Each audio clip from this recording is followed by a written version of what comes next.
नमो भगवते तस्मै कृष्णायाद्भुतकर्मणे रूपनाम विभेदेन जगत कीर्ति यूयतः सच्चिदानन्दरूपाय विश्वोत्पत्त्यादिहेतवे तापत्रय विनाशाय श्रीकृष्णाय वयं नुमः।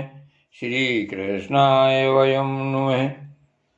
श्रीमद्भागवत महापुराण द्वादश स्कंध 9वां अध्याय। मार्कंडेय जी का माया दर्शन। श्री सूत जी कहते हैं, जब ज्ञान संपन्न मार्कंडेय मुनि ने इस प्रकार स्तुति की, तब भगवान नर नारायण ने प्रसन्न होकर मार्कंडेय जी से कहा। भगवान नारायण ने कहा,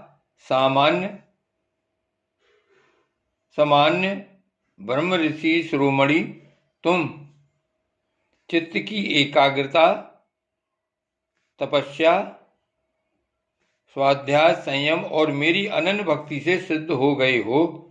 तुम्हारे इस आजीवन ब्रह्मचर्य व्रत की निष्ठा देखकर हम तुम पर बहुत ही प्रसन्न हुए हैं। तुम्हारा कल्याण हो। मैं समस्त वर देने वालों का स्वामी हूँ, इसलिए तुम अपना अभीष्ट वर मुझसे मांग लो।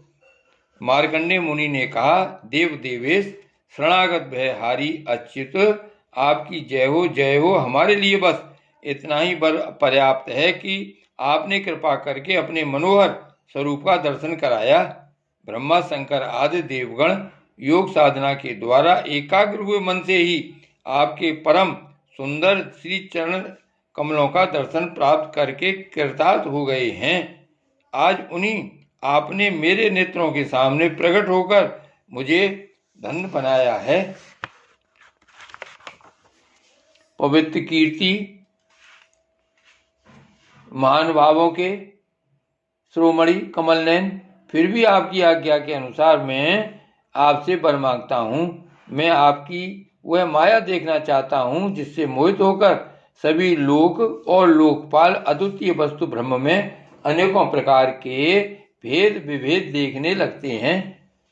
सूत जी कहते हैं, सौनक जी, जब इस प्रकार मार्कंडेय मुनि ने भगवान नर नारायण की इच्छा अनुसार स्तुति पूजा कर ली एवं वरदान मांग लिया, तब उन्होंने मुस्कुराते हुए कहा, ठीक है, ऐसा ही होगा। इसके बाद वे अपने आश्रम बद्री वन को चले गए। मार्कंडेय मुनि अपने आश्रम पर ही रहकर निरंतर इस बात का चिंतन करते रहते कि मुझे माया के दर्शन कब होंगे। वे अग्नि, सूर्य, चंद्रमा, जल, पृथ्वी, वायु, आकाश एवं अंतःकरण में और तो क्या सर्वत्र भगवान का ही दर्शन करते हुए मानसिक वस्तुओं से उनका पूजन करते रहते। कभी कभी तो उनके हृदय में प्रेम की ऐसी बाढ़ आ जाती कि वे उसके प्रभाव में डूबते उतराने लगते। उन्हें इस बात की भी याद न रहती कि कब कहाँ किस प्रकार भगवान की पूजा करनी चाहिए। सौनक जी, एक दिन की बात है, संध्या के समय पुष्पभद्रा नदी के तट पर मार्कंडेय मुनि भगवान की उपासना में तन्मय हो रहे थे। ब्रह्मन उसी समय एकाएक बड़े जोर की आंधी चलने लगी। उस समय आंधी के कारण बड़ी भयंकर आवाज होने लगी और बड़े विकराल बादल आकाश में मंडराने लगे। बिजली चमक चमक कर कड़कने लगी और रथ के धुरे के समान जल की मोटी मोटी धाराएं पृथ्वी पर गिरने लगीं। यही नहीं, मार्कंडेय मुनि को ऐसा दिखाई पड़ा कि चारों ओर से चारों समुद्र समूची पृथ्वी को निगलते हुए उमड़े आ रहे हैं। आंधी के वेग से समुद्र में बड़ी बड़ी लहरें उठ रही हैं, बड़े भयंकर भंवर पड़ रहे हैं और भयंकर ध्वनि कान फाड़े डालती है। स्थान स्थान पर बड़े बड़े मगर उछल रहे हैं। उस समय बाहर भीतर चारों ओर जल ही जल दिखता था। ऐसा जान पड़ता था कि उस जलराशि में पृथ्वी ही नहीं, स्वर्ग भी डूबा जा रहा है। ऊपर से बड़े वेग से आंधी चल रही है और बिजली चमक रही है, जिससे संपूर्ण जगत संतप्त हो रहा है। जब मार्कंडेय मुनि ने देखा कि इस जल प्रलय से सारी पृथ्वी डूब गई है, उद्भिज, श्वेतज, अंडज और जरायुज चारों प्रकार के प्राणी तथा स्वयं वे भी अत्यंत व्याकुल हो रहे हैं, तब वे उदास हो गए और साथ ही अत्यंत भयभीत हुई। उनके सामने ही प्रलय समुद्र में भयंकर लहरें उठ रही थीं। आंधी के वेग से जलराशि उछल रही थी और प्रलयकालीन बादल बरस बरस कर समुद्र को और भी भरते जा रहे थे। उन्होंने देखा कि समुद्र में द्वीप, वर्ष और पर्वतों के साथ सारी पृथ्वी को डुबा दिया। पृथ्वी, अंतरिक्ष, स्वर्ग, ज्योतिर्मंडल, ग्रह, नक्षत्र एवं तारों का समूह और दिशाओं के साथ तीनों लोग जल में डूब गए। बस उस समय एकमात्र महामुनि मार्कंडेय ही बच रहे थे। उस समय वे पागल और अंधे के समान जटा फैलाकर यहाँ से वहाँ और वहाँ से यहाँ भाग भाग कर अपने प्राण बचाने की चेष्टा कर रहे थे। वे भूख प्यास से व्याकुल हो रहे थे। किसी ओर बड़े बड़े मगर तो किसी ओर बड़े बड़े तिमिंगिल मत्स्य उन पर टूट पड़ते। किसी ओर से हवा का झोंका आता तो किसी ओर से लहरों के थपेड़े उन्हें घायल कर देते। इस प्रकार इधर उधर भटकते भटकते वे अपार अज्ञानांधकार में पड़ गए, बेहोश हो गए और इतने थक गए कि उन्हें पृथ्वी और आकाश का भी ज्ञान न रहा। वे कभी बड़े भारी भंवर में पड़ जाते, कभी तरल तरंगों की चोट से चंचल हो उठते। जब कभी जल जंतु आपस में एक दूसरे पर आक्रमण करते तब वे अचानक ही उनके शिकार बन जाते। कहीं शोकग्रस्त हो जाते तो कहीं मोहग्रस्त। कभी दुखी दुख के निमित्त आते तो कभी तनिक सुख भी मिल जाता। कभी भयभीत होते, कभी मर जाते तो कभी तरह तरह के रोग उन्हें सताने लगते। इस प्रकार मार्कंडेय मुनि विष्णु भगवान की माया के चक्कर में मोहित हो रहे थे। उस प्रलय काल के समुद्र में भटकते भटकते उन्हें सैकड़ों हजारों ही नहीं लाखों करोड़ों वर्ष बीत गए। सौनक जी, मार्कंडेय मुनि इसी प्रकार प्रलय के जल में बहुत समय तक भटकते रहे। एक बार उन्होंने पृथ्वी के एक टीले पर एक छोटा सा बरगद का पेड़ देखा। उसमें हरे हरे पत्ते और लाल लाल फल शोभायमान हो रहे थे। बरगद के पेड़ में ईशान कोण पर एक डाल थी, उसमें एक पत्तों का दोना सा बन गया था। उसी पर एक बड़ा ही सुंदर नन्हा सा शिशु लेट रहा था। उसके शरीर से ऐसी उज्जवल छटा छिटक रही थी जिससे आसपास का अंधेरा दूर हो रहा था। वह शिशु मरकत मणि के समान सांवला सांवला था।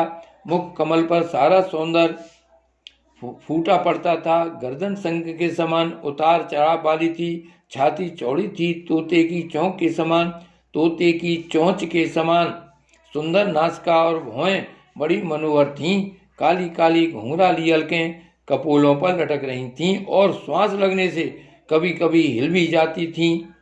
शंख के समान घुमावदार कानों में अनार के लाल लाल फूल शोभायमान हो रहे थे। मूंगे के समान लाल लाल होठों की कांति से उनकी सुधामयी श्वेत मुस्कान कुछ लालिमा मिश्रित हो गई थी। नेत्रों के कोने कमल के भीतरी भाग के समान तनिक लाल लाल थे। मुस्कान और चितवन बरबस हृदय को पकड़ लेती थी। बड़ी बड़ी गंभीर नाभि थी। छोटी सी तौंद पीपल के पत्ते के समान जान पड़ती और श्वास लेने के समय उस पर पड़ी हुई बलें तथा नाभि भी हिल जाया करती थी। नन्हे नन्हे हाथों में बड़ी सुंदर सुंदर अंगुलियां थीं। वह शिशु अपने दोनों कर कमलों से एक चरण कमल को मुख में डालकर चूस रहा था। मार्कंडेय मुनि यह दिव्य दृश्य देखकर अत्यंत विस्मित हो गए। सौनक जी, उस दिव्य शिशु को देखते ही मार्कंडेय मुनि की सारी थकावट जाती रही। आनंद से उनके हृदय कमल और नेत्र कमल खिल गए। शरीर पुलकित हो गया। उस नन्हे से शिशु के इस अद्भुत भाव को देखकर उनके मन में तरह तरह की शंकाएं, यह कौन है इत्यादि आने लगी और वे उस शिशु से ये बातें पूछने के लिए उसके सामने सरक गए। कभी मार्कंडेय जी पहुंच भी न पाए थे कि उस शिशु के श्वास के साथ उसके शरीर के भीतर उसी प्रकार घुस गई जैसे कोई मच्छर किसी के पेट में चला जाए। उस शिशु के पेट में जाकर उन्होंने सब की सब वही सृष्टि देखी जैसी प्रलय के पहले उन्होंने देखी थी। वे वह सब विचित्र दृश्य देखकर आश्चर्यचकित हो गए। वे मोहवश कुछ सोच विचार भी न सके। उन्होंने उस शिशु के उदर में आकाश, अंतरिक्ष, ज्योतिर्मंडल, पर्वत, समुद्र, द्वीप, वर्ष, दिशाएं, देवता, दैत्य, वन, देश, नदियां, नगर, खाने, किसानों के गांव, अहीरों की बस्तियां, आश्रम, वर्ण, उनके आचार व्यवहार, पंच महाभूत, भूतों से बने हुए प्राणियों के शरीर तथा पदार्थ, अनेक युगों और कल्पों के भेद से युक्त काल आदि सब कुछ देखा।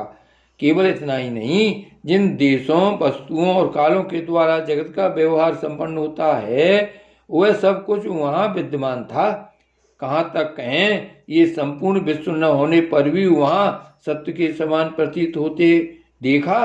हिमालय पर्वत, वही पुष्प भद्रा नदी, उसके तट पर अपना आश्रम और वहां रहने वाले ऋषियों को भी मार्कंडेय जी ने प्रत्यक्ष ही देखा। इस प्रकार संपूर्ण विश्व को देखते देखते ही वे उस दिव्य शिशु के श्वास के द्वारा ही बाहर आ गए और फिर प्रलयकालीन समुद्र में गिर पड़े। अब फिर उन्होंने देखा कि समुद्र के बीच में पृथ्वी के टीले पर वही बरगद का पेड़ ज्यों का त्यों विद्यमान है और उसके पत्ते के कोने में वही शिशु सोया हुआ है। उसके अधरों पर प्रेमामृत से परिपूर्ण मंद मंद मुस्कान है और अपनी प्रेम पूर्ण चितवन से वह मार्कंडेय जी की ओर देख रहा है। अब मार्कंडेय मुनि इंद्रियातीत भगवान को, जो शिशु के रूप में कीड़ा कर रहे थे और नेत्रों के मार्ग से पहले ही हृदय में विराजमान हो चुके थे, आलिंगन करने के लिए बड़े श्रम और कठिनाई से आगे बढ़े। परंतु शौनक जी, भगवान केवल योगियों के ही नहीं, स्वयं योग के भी स्वामी और सबके हृदय में छिपे रहने वाले हैं। अभी मार्कंडेय मुनि उनके पास पहुंच भी न पाए थे कि वे तुरंत अंतर्ध्यान हो गए। ठीक वैसे ही जैसे अभागे और असमर्थ पुरुषों के परिश्रम का पता नहीं चलता कि वह फल दिए बिना ही क्या हो गया।